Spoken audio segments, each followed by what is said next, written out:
Terdengar suara lalu lalang kendaraan di jalan raya. Sore itu, aku berencana untuk mengambil mobil PT-ku yang kumasukkan ke bengkel untuk diservis. Persiapan mudik lebaran. Kali ini adalah mudik pertamaku dengan membawa mobil sendiri. Sebelumnya, aku mudik naik bus malam atau motor sendiri. Rencananya H-10, aku akan menjemput orang tuaku yang ada di Cipanas Rangkas dan akan start mudik di H-8. Berharap puncak-puncaknya mudik sudah lewat. Hari Jumat sore, selesai jam kerja terakhir, aku langsung cabut menuju Cipanas untuk pulang ke rumah orang tuaku. Perjalanan memakan waktu sekitar 4 jam untuk sampai di Cipanas.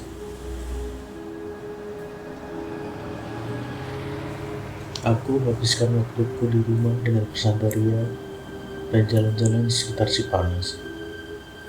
Karena masih tergolong pelosok, pesona pemandangan di sini lumayan buat ngabuburit menjelang buka puasa. H-9 hari Sabtu, kami sekeluarga bersiap-siap.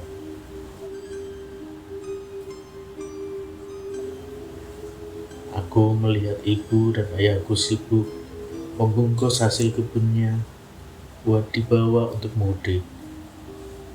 Sedangkan aku hanya menyiapkan amunisi pribadi seperti minuman, cemilan, dan rokok. Karena aku single factor menjadi sopir. Sedangkan ayahku yang matanya sudah mulai rabun, jadi dia tidak berani untuk menjadi sopir. Kalau kepepet, paling waktu siangnya. Minggu pagi selesai sahur, kami sekeluarga memulai perjalanan mudik. Kami akan mudik ke arah kota Semarang, menuju keluarga dari ibu, sedang keluarga dari ayah berada di Sumatera, dan terlalu jauh untuk mudik naik mobil. Suasana pagi jalan masih sepi. Sampai kami tiba di perbatasan kota Bogor, jalanan mulai macet. Wah, sudah mulai tanda-tanda orang mulai mudik. Abang, muter aja lewat lingkar luar. Jangan lewat kota, nanti kena macet. Sesuai arahan ayahku yang memang sejatinya orang proyek, dia banyak kenalan supir angkot sama jawara-jawara di sini. Aku mengarahkan mobil menuju lingkar luar Bogor dan masuk tol Bogor Jakarta. Sepanjang perjalanan di tol, arus mudik padat lancar dengan kecepatan paling cepat di 80 km per jam. Begitu kami masuk di tol dalam kota, arus mulai merapat. Masuk tol Cawang Cikampek, jalan mulai lancar sampai di pintu keluar tol Cikampek. Ada sekitar 4 jam kami terjebak di persimpangan Jomin karena padatnya lalu lintas mudik menuju arah timur. Setelah kami keluar dari persimpangan Jomin dan mulai masuk Pantura, aku putuskan untuk istirahat di pom bensin, sekalian mengisi bahan bakar untuk mobil. Tak terasa kami sudah mulai masuk tol Kanci di Cirebon, dan kami memutuskan istirahat di rest area tol Kanci kilometer 207. Waktu menunjukkan pukul 6 sore. Kami makan dan sholat sebelum lanjut jalan lagi. Di sini, aku dan ayahku berdebat untuk menentukan jalan mana yang mau dilewati.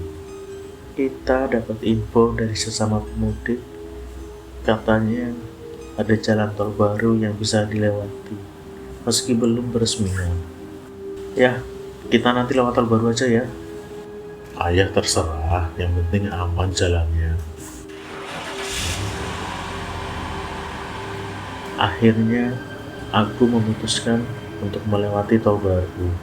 Dan benar, jalanannya masih belum jadi, tetapi mobil yang masuk aku perhatikan tidak banyak.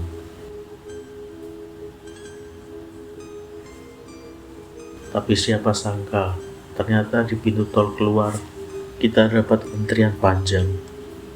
Menyesal dalam hati aku pikir. Sepanjang perjalanan aku ngedumel.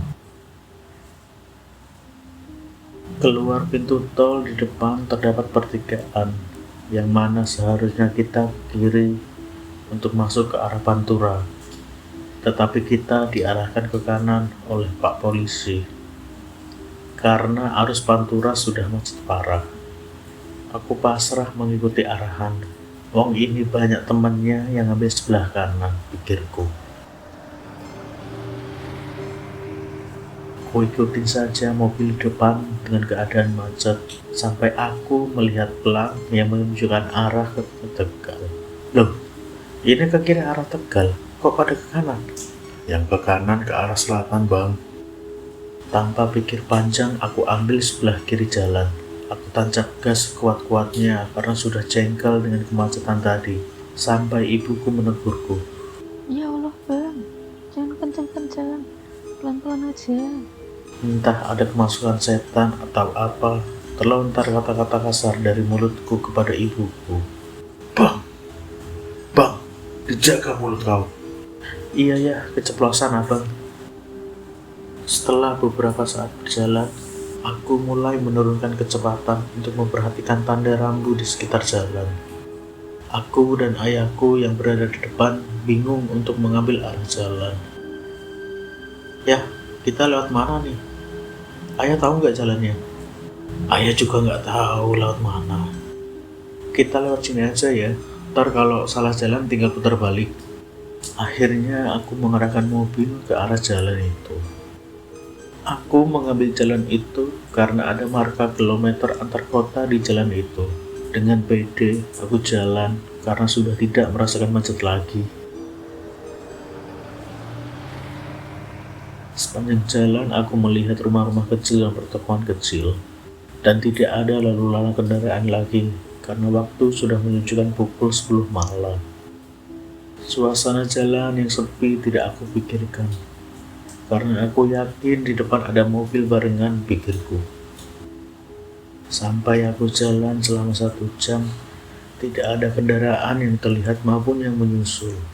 Aku masih tenang dan masih melanjutkan perjalanan sampai kami melewati sebuah gapura jalan yang lumayan besar. Ini lewat mana ya? Apa nggak yakin jalannya bener? Tuh, ada pohon jati sepanjang jalan. Udah masuk batang alas roban ini, Bang. Jalan alas roban nggak kecil kayak gini ya.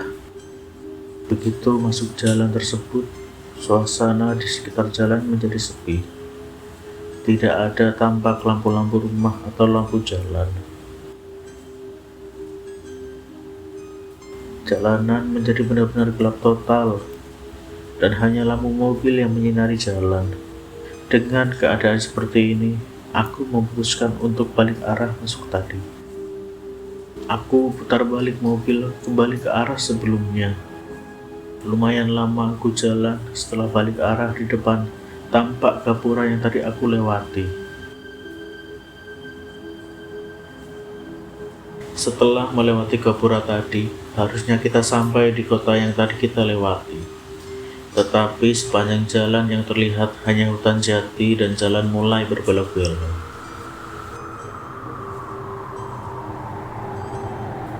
Ya, ini kok jalan berubah nggak kayak tadi?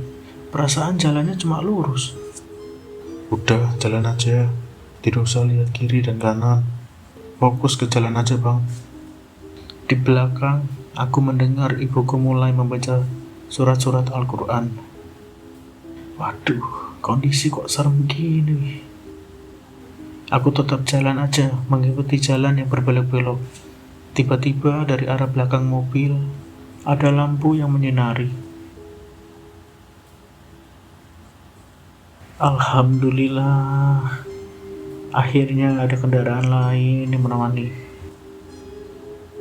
Ayahku kemudian melihat ke arah belakang untuk melihat kendaraan itu.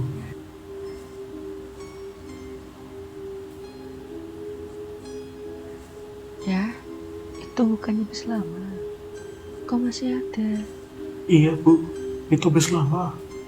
Bang, minggir sedikit, biar bisnya lewat duluan. Aku langsung rating kiri dan berjalan pelan. Dari spion, aku melihat kendaraan itu mau menyusulku. Kayaknya bus malam ya. Bus itu menyusulku dan berada tepat di depanku. Aku mulai memperhatikan secara seksama. Ini model bus tahun kapan? Gak pernah lihat. Ini tahun 80-an bang. Ayah ingat pernah naik ini dulu. Ah, masa ya? Kok masih jalan? Itu beneran bus? Karena aku mengikuti bus ini lumayan lama, aku mulai memperhatikan bagian dalam bus dari belakang. Awalnya, aku mengira itu tas penumpang di bagian belakang. Tetapi, aku merasa aneh karena warna tasnya putih semua. Untuk memastikan lagi, aku mencoba dim ke arah bus di depan supaya bisa melihat lebih jelas. Betapa kagetnya aku. Ternyata yang aku kira itu tas berubah menjadi sosok pocong yang berjejer. Aku rem mendadak dan mengalihkan pandanganku langsung ke arah jalan. Tanganku gemetaran, keringat dingin mulai keluar. Aku mencoba tenang karena posisi sedang memegang setir. Ya, ayah coba lihat ke dalam bus. Apa sih bang? Ayah nggak lihat apa-apa. Kosong, nggak ada penumpang. Yang bener ya, masa nggak lihat apa-apa? Beneran? Emang abang lihat apa? Gak apa-apa ya, gak apa-apa. Belum selesai aku mencerna yang barusan, pandanganku tertuju ke arah plat nomor bus itu. Aku melihat ada yang ganjil di plat nomor.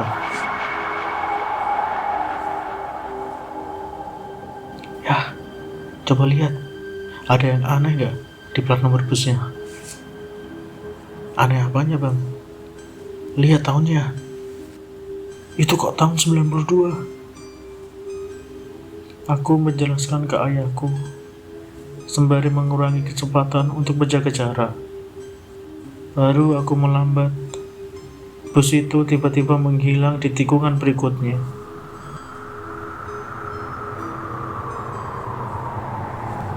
Lah, kok hilang busnya? Kami semua terdiam di dalam mobil. Setelah kejadian barusan, kondisi jalan masih sama. Hanya tampak pohon jati di sekitar jalan. Kami tak kunjung keluar dari jalan ini. Aku sudah gak tahu mau gimana lagi. Aku merasa kita jalan hanya berputar-putar.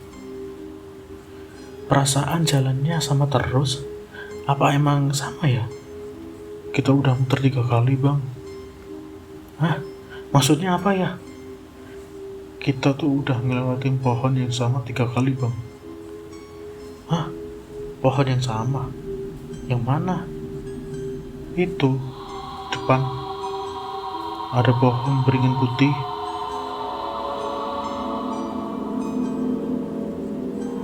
Baru aja ayahku bicara, dari kejauhan tampak pohon yang dimaksud oleh ayahku. Pohon beringin berwarna putih di batang pohonnya. Begitu melewati pohon itu, mobil kami tiba-tiba bergoyang karena ada angin kencang yang mengembar dari depan.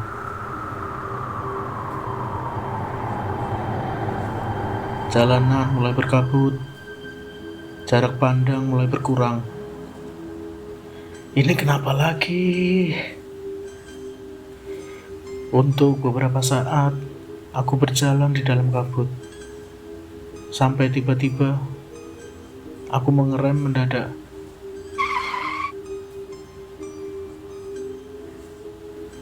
Karena ada kendaraan lewat tepat di depanku. Aku yang dalam posisi shock pun mengecek keadaan orang tuaku. Ya, Bu, gak apa-apa kan? Ayah gak apa-apa. Itu barusan mobil lewat kan? Iya ya, tiba-tiba ada mobil lewat di depan. Aku keluar dari mobil mencoba melihat lagi kondisi jalan untuk memastikan. Aku bingung. Terus aku melihat ke arah belakang. Jalan yang kami lalui barusan seketika berubah menjadi hutan jati.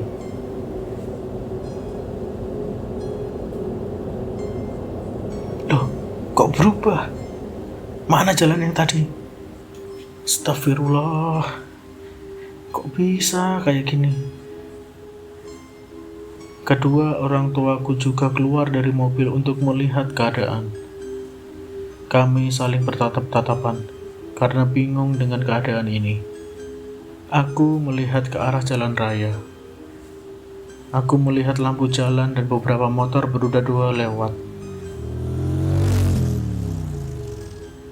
Kayaknya sudah di jalan yang benar nih. Bang, jalan lagi cari tempat istirahat. Ini di mana ya? Ini jalur lama Alas Roban, Bang. Akhirnya aku mengarahkan mobil mengikuti kendaraan yang lewat di depan jalan. Aku memperhatikan jalan sudah terlihat normal. Akhirnya aku bisa lega lagi. Aku melewati beberapa kilometer terdapat monumen mobil bekas kecelakaan. Dan benar saja kami sudah sampai di Alas Roban. Kok bisa aku keluar di Alas Roban? Padahal setahu aku, di jalan ini nggak ada pertigaan atau jalan masuk hutan. Lagi memikirkan kejadian aneh tadi, aku melihat mulai ada warung di pinggir jalan.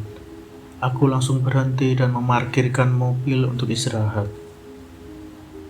Aku langsung pesan kopi dan selonjoran. Kakiku sudah lemas kecapean.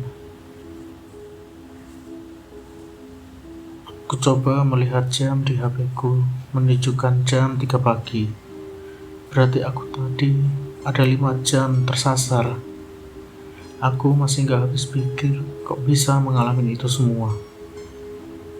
Aku pun ketiduran dan dibangunkan oleh ibu jam 4 untuk sahur.